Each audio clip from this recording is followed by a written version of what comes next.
Hey guys, कैसे हैं आप सब। मुझे उम्मीद है कि आप खैरियत से होंगे। और दोस्तों, आज की इस वीडियो के अंदर हम अपनी सीरीज़ को कैरी करेंगे और आगे हम डिस्कस करेंगे अपनी फिग्मा के ओ जो पैनल है उसको और ज़्यादा थोड़ा थॉरली समझेंगे कि इसके अंदर कौन कौन से टूल्स होते हैं, क्या चीज़ें क्या वर्क करती हैं। और मैं आपको बताता चलूँ कि प्रीवियस वीडियो के अंदर मैंने आपको बताया था कि आप किस तरह फिग्मा को अपने पीसी के अंदर इंस्टॉल कर सकते हैं। और एंड देन उससे पहले हमने अपने इस कोर्स का इंट्रोडक्शन किया था, ठीक है। तो आज की इस वीडियो के अंदर हमने जस्ट अपने जो पैनल जो होता है, आपकी जो फाइल क्रिएट करने के बाद आपको कौन कौन से टूल्स अवेलेबल होते हैं फिग्मा के अंदर, तो आज की इस वीडियो के अंदर हम उससे कवर करेंगे। तो टाइम को वेस्ट किए बगैर अपनी आज की वीडियो को हम फिर स्टार्ट कर लेते हैं।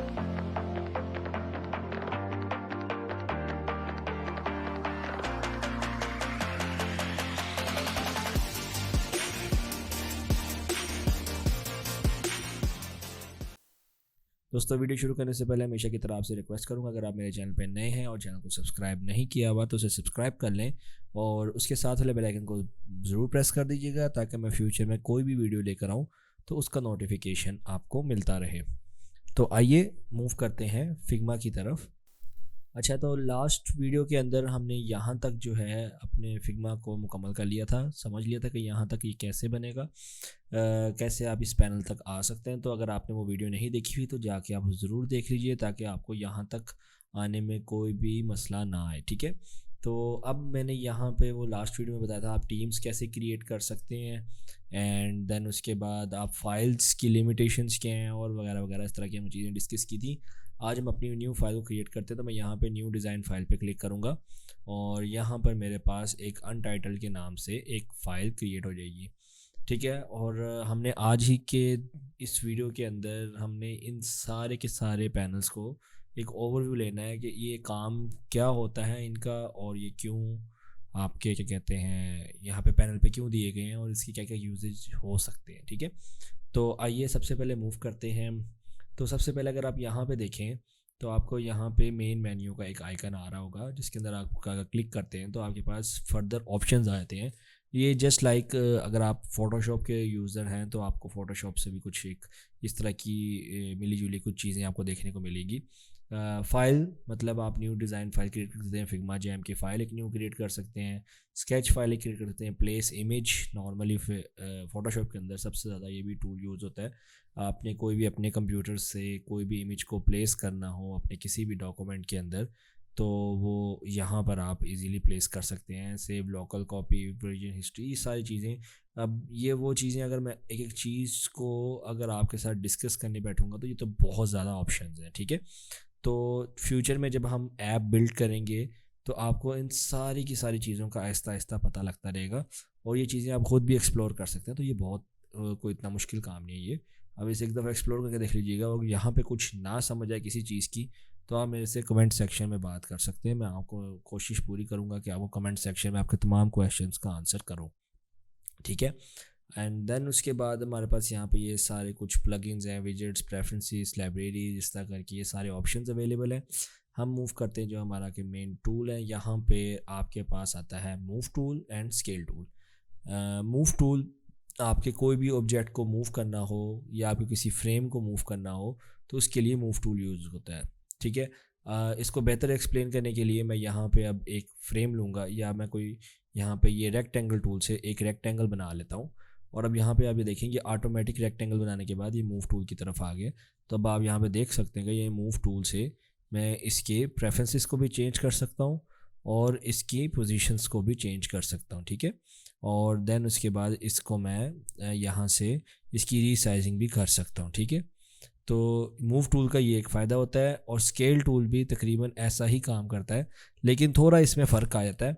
अगर आपके यहाँ पर मल्टीपल ऑब्जेक्ट्स हैं और आप नहीं चाहते कि उनके जो अपीयरेंस है वो डिस्टर्ब हो, इक्वली सारे के सारे जितने भी ऑब्जेक्ट्स हैं वो इक्वली यहाँ से स्मॉल हो जाएं या अगर आप उसको स्ट्रेच करके लार्ज करना चाह रहे हैं तो इक्वली ही वो लार्ज हो जाएं, तो उसके लिए आप यहाँ पर स्केल टूल को यूज़ करेंगे, ठीक है ना। मैं यहाँ पे देख लें, मैंने यहाँ पे कोई भी इस टाइम पे की प्रेस नहीं की हुई, लेफ़्ट माउस क्लिक से मैं इसको देखिए मूव कर रहा हूँ तो ये इक्वली जो है यहाँ पर ये बन रहा है, ठीक है। लेकिन अगर मैं यहाँ पे मूव टूल पे जाऊँ तो ये देखें, मैं यहाँ से इसकी ये शेप किसी भी एंगल पे क्रिएट कर सकता हूँ। ये देखें ये शेप छोटी बड़ी होती जा रही है, ठीक है। सेम अगेन अगर हम यहाँ पे आके देखें तो ये देखें, अब वो मुझे, मैं अगर यहाँ से ऊपर मूव कर रहा हूँ तो मुझे इक्वल ही मूव करा रहा है, ना कि उसकी शेप को चेंज करने दे रहा है, ठीक है। तो ये दोनों में फ़र्क है, मूव टूल में और स्केल टूल में, ठीक है। देन उसके बाद आता है फ्रेम सिलेक्शन और स्लाइस, ठीक है। हमने सबसे पहले अगर फ्रेम टूल के अंदर जाएं यहाँ पे, तो फ्रेम्स यहाँ पे हमें देखने को मिलते हैं, ठीक है। तो अगर तो आप किसी मोबाइल स्क्रीन के अंदर बनाना चाह रहे हैं अपने किसी भी डॉक्यूमेंट को, तो यहाँ पे आईफोन के और ये सारे हमारे जो मैक्सिमम रेजोल्यूशंस होती हैं जो नॉर्मली यूज़ होती हैं वो यहाँ पर अवेलेबल हैं, ठीक है। तो आप इनको भी यूज़ कर सकते हैं, टैबलेट्स भी हैं, डेस्कटॉप हैं, प्रेजेंटेशंस, वॉच वगैरह वगैरह, यहाँ पे बहुत सारी ऑप्शंस अवेलेबल हैं, ठीक है। और देन उसके बाद आप कोई भी सिलेक्शन किसी भी चीज़ की करना चाह रहे हो तो यहाँ से आप ये सिलेक्शन टूल भी इस्तेमाल कर सकते हैं। एंड देन उसके बाद स्लाइस टूल, अगर आप कहीं से किसी चीज़ को कट करना चाह रहे हो तो वहाँ से आप ये स्लाइस भी इसे कर सकते हैं, ठीक है। तो ये कुछ टूल्स हैं जो कि हम फ्यूचर में यूज़ करेंगे और यूज़ करते हुए अपने जो डिज़ाइंस हैं उसको क्रिएट करेंगे। देन उसके बाद हमारे पास शेप्स के अंदर कुछ वैल्यूज़ आते हैं, जैसे रेक्टेंगल है, लाइन है, एरो है, एलिप्स है, और पॉलीगॉन है, स्टार है, और प्लेस इमेज एंड वीडियो। आप यहाँ पे अपनी कोई भी वीडियो को भी प्लेस कर सकते हैं, क्योंकि बहुत सारे आप ऐसे यूआई डिज़ाइंस बनाएंगे जिसके अंदर इमेजेस के साथ साथ वीडियोस भी प्रेजेंटेशन में आती हैं, तो बेहतर प्रेजेंटेशन के लिए आप वीडियोस भी यहाँ पर इंपोर्ट करेंगे, ठीक है। तो यहाँ पर आप वो भी दिखा सकते हैं। ये आता है जी पेन टूल हमारा, जो सबसे हर डिज़ाइनिंग फील्ड के अंदर एक मास्टर टूल कहलाता है और ये सबसे ज़्यादा इस्तेमाल होने वाला टूल होता है। तो आप यहाँ पे देख सकते हैं कि ये हमारा पेन टूल भी बहुत अच्छे तरीके से काम करता है इधर भी, ठीक है। और आप यहाँ से इससे किसी भी कस्टमाइज शेप्स बना सकते हैं इसकी। तो यहाँ पर आप ये देखेंगे तो ये चीज़ें आप यहाँ पे ये देखें, यहाँ पे हमने इस तरह करके ये एक शेप बना ली है, ठीक है। और देन उसके बाद आप इसे थोड़ा सा चेंज भी कर सकते हैं अपनी मर्ज़ी के मुताबिक, जिस तरह मोल्ड करना चाहें आप उसे कर सकते हैं, ठीक है। तो ये हमारे पास यहाँ पे पेन टूल है, और यहाँ पे जब शेप बन जाएगी तो देन आप उसके बाद उस शेप के अंदर कुछ भी स्पेक्स ऐड कर सकते हैं और कुछ भी इसके अंदर चेंजेस कर सकते हैं, ठीक है। तो ये आपके सामने है, ये पेन टूल है। एंड देन उसके बाद पेंसिल टूल आ जाती है, आप यहाँ से पेंसिल से कुछ भी पेंसिल वाला काम कर सकते हैं, ठीक है। और बाद में आप उसे चेन डिलीट कुछ भी आप करना चाहें तो आप इसे कर सकते हैं, ठीक है। उसके बाद टेक्स्ट टूल आ जाता है, ये भी सबसे ज़्यादा टूल यूज़ होना है क्योंकि ये आपकी टाइपोग्राफी को प्रेजेंट करता है, ठीक है। और यहाँ पे आप अपने कोई भी टाइपोग्राफी टेक्स्ट टूल को यूज़ करते हुए कर सकते हैं। और अगर आपने ये तो अभी जस्ट एक आपने क्लिक करिए किया, अगर आप पैराग्राफिंग करना चाहते हैं तो आप यहाँ से ड्रैग एंड ड्रॉप करेंगे, तो ये जब आपका यहाँ पे इस लिमिट तक पहुँचेगा तो ये ऑटोमेटिक यहाँ पे नेक्स्ट लाइन में चला जाएगा, तो लिमिटाइज रहेगा इस बॉक्स में, ठीक है। तो ये टेक्स्ट टूल है यहाँ पे। और उसके बाद यहाँ पर अब अगर आप आ जाएँ, यहाँ पे आपको 3 ऑप्शंस मिलते हैं, components, plugin and widgets. Components के लिए मैं एक अलग सेपरेट से वीडियो बनाऊंगा।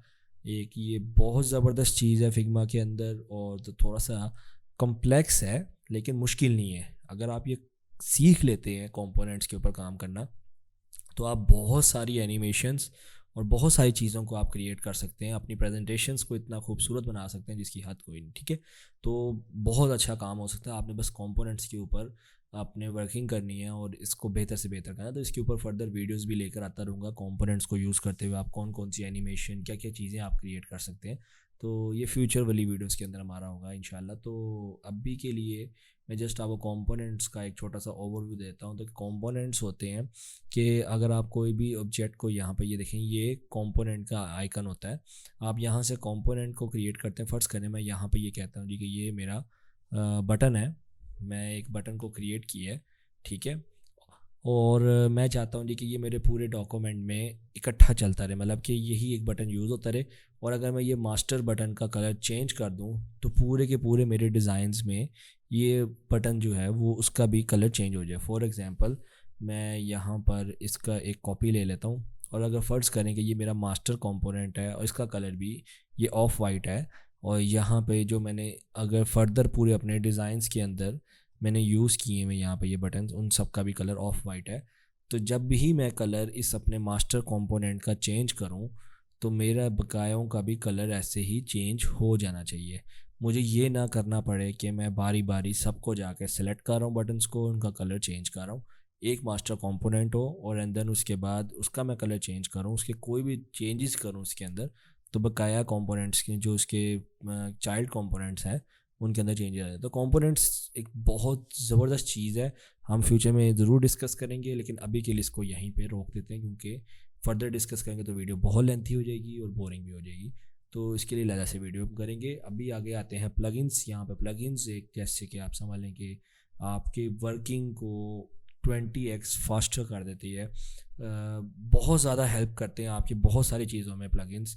फॉर एग्जांपल जस्ट मैं एक अगर आपको एग्जांपल देता हूँ तो ये आइकन के लिए एक प्लगइन है। तो अगर मैं किसी भी अपने डिज़ाइन के अंदर आइकन ऐड करना चाहता हूँ तो मेरा क्या सबसे पहले जो फ़्लो क्या होता है काम का, मैं गूगल पे जाऊँगा, आइकन निकालूंगा, नॉन कॉपीराइटेड होने चाहिए और सारा कुछ कर करा के मैं उससे डाउनलोड करूँगा, फिर एसवीजी में कन्वर्ट करूँगा इलस्ट्रेटर में जाके, देन उसे मैं एक्सपोर्ट करूँगा, फिर यहाँ पे इंपोर्ट करूँगा, और ये बहुत ज़्यादा लेंथी प्रोसेस है। तो अब इसको आसान कहाँ पे होते हैं, यहाँ आप यहाँ पर आते हैं। ये प्लगइन है आइकन स्कॉट के नाम से। मैं यहाँ पे पेड और फ्री दोनों आपके पास आइकन्स होते हैं। आपने जस्ट यहाँ पे फ्री वाले को सिलेक्ट करना है और यहाँ पे आप देखें कि आपके पास इतने सारे आइकन्स आ गए।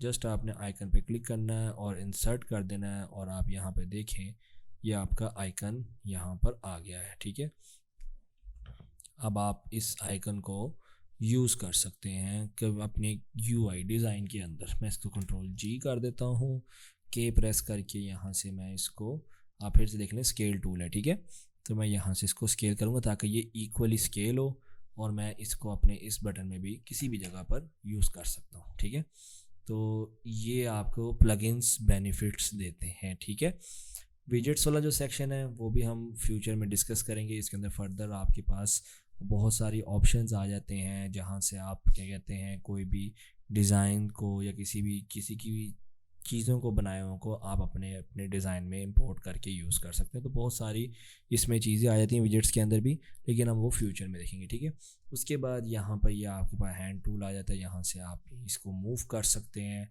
एंड देन उसके बाद कमेंट्स आ जाते हैं, आप कहीं पर भी अपना कोई भी कमेंट ऐड कर सकते हैं। फॉर एग्जांपल अगर आपने अपनी ये वाली फ़ाइल किसी डेवलपर्स के साथ शेयर करनी है और आप वहाँ पे कोई स्पेशल नोट ऐड करना चाह रहे हैं कि भाई मैंने यहाँ पे इस वजह से करके फ़लाँ रीज़न की वजह से मैंने ये डिज़ाइन बनाया है, तो आप उसे ईज़िली कम्युनिकेट कर सकते हो। ठीक है, तो ये आप इस तरह करके कमेंट ऐड कर सकते हैं इस पर। ठीक है, जो हमारे पास यहाँ पे कमेंट आ गया। उसके बाद यहाँ पे आप देखेंगे तो टीम प्रोजेक्ट जो कि हमारी टीम का नेम था, उसके अंदर हमारी फ़ाइल जो है आप उसे यहाँ पे कुछ भी नेम दे सकते हैं। ठीक है, तो यहाँ पे मैंने उस फाइल का नेम दे दिया। आगे वो हमें स्टेटस बता रहा है कि ये फ्री की फ़ाइल है, इसके अंदर आप अभी पेड नहीं हैं। ठीक है, यहाँ पे मूव करते हैं तो आपके अकाउंट की डिटेल्स हैं। शेयर में अगर आप जाते हैं तो आप अपनी कोई ये वाली फ़ाइल को पब्लिश भी कर सकते हैं पब्लिक के लिए। अगर कोई आपने डिज़ाइन बनाया है और आप कम्युनिटी में शेयर करते हैं तो आप यहाँ से पब्लिश भी कर सकते हैं। और अगर स्पेसिफिक किसी डेवलपर या किसी भी पर्सन के साथ आपने शेयर करना है तो आप यहाँ पे उसका ईमेल एंटर करके उसको इनवाइट भी कर सकते हैं। और अगर आप यहाँ से लिंक के थ्रू करना चाह रहे हैं तो यहाँ से आप कॉपी लिंक करेंगे एंड देन वो लिंक आप जिसके साथ शेयर करेंगे वो बंदा आपकी इस पूरी फाइल को एक्सेस कर सकता है। ठीक है ना, जैसे कि यहाँ पे लिखा हुआ है only people invited to this file. ठीक है ना, कैन एक्सेस, और अगर आपको ये इनविटेशन जाएगा तो सिर्फ वही एक्सेस कर सकता है। ये प्ले का बटन है, यहाँ से आप अपनी प्रोटोटाइपिंग को देख सकते हैं, जो भी आपने आपके डिज़ाइन रेडी किया है आप उसका एक प्रीव्यू देख सकते हैं। ठीक है, देन उसके बाद मूव करते हैं यहाँ पे डिज़ाइन वाले। यहाँ पे ये तीन जो पैनल हैं ये भी बहुत ज़्यादा इंपॉर्टेंट है। आप यहाँ पर अगर आप इस ऑब्जेक्ट को सिलेक्ट करें तो यहाँ पे देखेंगे इस ऑब्जेक्ट के स्पेक्स आ जाएंगे। सबसे पहले अलाइनमेंट्स आ जाती हैं एंड देन उसके बाद इसकी पोजीशनिंग आ जाती है एक्स एंड वाई डायरेक्शन में। देन उसकी डायमेंशंस आ जाती हैं जो कहते हैं विड्थ एंड हाइट में। एंड देन उसके बाद उसका एंगल आ जाता है अगर आप उसे रोटेट करना चाहते हैं। और इसकी राउंडनेस आ जाती है इसके कॉर्नर्स की। ठीक है, तो आप इसे राउंडनेस में भी लेकर आ सकते हैं। ठीक है, देन उसके बाद लेयर्स की कुछ आपके पास ब्लेंडिंग मोड्स आ जाते हैं और उसके बाद आपके पास जो फिल आ जाता है मतलब कि इसके कलर्स आप सिलेक्ट कर सकते हैं और ब्लेंडिंग मोड्स उसके अंदर। और फिर उसके बाद फर्दर आप उसके अंदर ग्रेडियंट्स अगर ऐड करना चाहते हैं तो आप linear, radial, angular, diamond, image and video सब कुछ आप ये चीज़ें ऐड कर सकते हैं। ठीक है। उसके बाद उसकी ओपेसिटी है, और अगर आप इस इफेक्ट को हटाना चाहते हैं तो यहाँ से ये हट भी सकता है और ऐड भी हो सकता है प्लस के बटन से, ठीक है। सेम एज इट स्ट्रोक की वैल्यू आ जाती है अगर आप स्ट्रोक ऐड करना चाहते हैं, और ये देखें जी ये स्ट्रोक हमारा यहाँ पे ऐड हो जाएगा। और यहाँ पे स्ट्रोक का जो बॉर्डर है आप उसका वो भी कर सकते हैं सिलेक्ट, और आउटसाइड भी आप कह सकते हैं, और इनसाइड और सेंटर आप कुछ भी इसमें क्या ऑप्शन सेलेक्ट कर सकते हैं, ठीक है। और यहाँ पे ऑल टॉप बॉटम ये सारे इसके जो फीचर्स हैं जो कि आप नॉर्मली डिज़ाइनिंग टूल्स के अंदर आप यूज़ करते हैं, आप वो भी इसमें अप्लाई कर सकते हैं। उसके बाद आ जाता है आपके पास इफेक्ट्स, ड्रॉप शेडो आ जाता है, लेयर ब्लर आ जाता है, बैकग्राउंड ब्लर, इनर शेडो, ये बेसिक इफेक्ट्स हैं जो कि आप अप्लाई करते हैं। और अगर आप मल्टीपल स्क्रीन्स में काम कर रहे हैं और आप पर एक स्क्रीन को अगर आप एक्सपोर्ट करना चाहते हैं तो आप उसे ही स्क्रीन को सिलेक्ट करके एक्सपोर्ट के बटन पर क्लिक करेंगे, एंड देन उसके बाद उसकी वैल्यू सेलेक्ट कर लें कि आप उसके मैक्सिमम रिजल्ट्स चाहते हैं, कौन से फॉर्मेट में आप चाहते हैं, एंड देन उसके बाद एक्सपोर्ट आप उसे कर सकते हैं, ठीक है। उसके बाद एक लास्ट यहाँ पे आती है जी कि प्रोटोटाइपिंग के अंदर अगर आपने यहाँ पे मल्टीपल ऑब्जेक्ट्स हैं तो आपने उनका प्रोटोटाइप कैसे क्रिएट करना है, ठीक है ना। तो यहाँ पे अभी ये फ्रेम नहीं है तो इस वजह से प्रोटोटाइप के अंदर नहीं आएगी इसमें बात। तो जैसे ही ये फ्रेम्स के अंदर आएंगे तो यहाँ पे आप इसे प्रोटोटाइपिंग कर सकते हैं। इस प्रोटोटाइपिंग बेसिकली होती है कि अगर आप यहाँ पे इस बटन पे क्लिक करते हैं तो वो वहाँ पे ट्रिगर होके किस जगह पे अगला मूव करेगा। स्क्रीन के अंदर बटन्स होते हैं वो उनकी परफॉर्म क्या होगी, एक बटन पे क्लिक करने के बाद अगली स्क्रीन क्या आएगी, एंड देन उसके बाद एंड देन उसके बाद क्या होगा, वो सारा प्रोटोटाइपिंग के अंदर आता है। ये भी हम फ्यूचर में जब अपने यूआई डिज़ाइनिंग वाले कोर्स की तरफ मूव करेंगे तो तब हम उसके अंदर इसी को सीखेंगे, ठीक है। मैंने आपको एज स्टार्ट में ही बता दिया हुआ था कि मैं इसको दो हिस्सों में बांटूंगा। एक फिग्मा को हम सबसे पहले बेसिकली समझेंगे कि जैसे कि हमने आज थोड़ा सा ओवरव्यू लिया है, ठीक है ना, एंड देन उसके बाद हम इसके फर्दर इसकी क्लासेस में इसको और ज़रा इसके टूल्स को एक्सप्लोर करेंगे जो कि हमें फ़ायदा देंगे यूआई डिज़ाइनिंग के इस प्रोसेस को करने में। एंड देन उसके बाद एक सेपरेट कोर्स होगा जो कि यूट्यूब पे ही मेरे चैनल पे ही आएगा यहाँ पर, और मैं उसको यूआई डिज़ाइनिंग का कोर्स होगा उसमें हम कंप्लीट फ्रॉम स्क्रैच क्लाइंट की रिक्वायरमेंट से लेकर उसको फाइनल प्रोजेक्ट के एंड तक लेके जाएंगे, और उसके बाद हम उसे देखेंगे कि क्लाइंट की जो रिक्वायरमेंट्स थी हमने उसको कैसे यूआई डिज़ाइन में कन्वर्ट किया, ठीक है।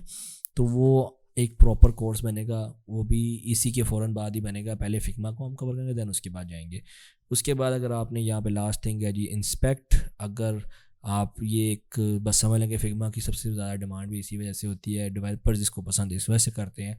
आप यहाँ पे देख सकते हैं कि यहाँ पे अगर मैंने बटन सेलेक्ट किया तो उसका यहाँ पे CSS कोड जो है वो मुझे उसने बना कर दे दिया हुआ है, और अगर आप इसी CSS कोड को अप्लाई करेंगे तो आपके जो CSS की जो एंटर करने की और जो वैल्यूज़ ऐड करने की जो टाइम वेस्टेज होती है उससे वो आपकी ख़त्म हो जाएगी, और आप उसको इजीली CSS कोड को एंटर कर सकते हैं, ठीक है।